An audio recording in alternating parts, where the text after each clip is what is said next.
খেয়ে না খেয়ে দিন প্রচারের কাজে নিজেকে দিয়েছ বিলিয়ে, তাই ফের কাফিরেরা চিনল না এ আলো, দুষ্ট ছেলেদের পিছু দিল লেলিয়ে।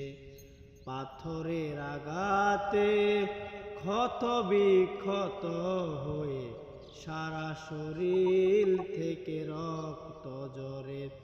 হে রাসূল, তোমাকে ভুলি আমি কেমন করে। হে রাসূল, তোমাকে ভুলি আমি কেমন করে। হাজার ব্যথা বেদনার তরে ফিরে আসনি তুমি আপন ঘরে। দিনের আলো তুমি ছড়িয়ে দিতে, চলে গেলে মদিনায় মক্কা ছেড়ে। হে রাসূল।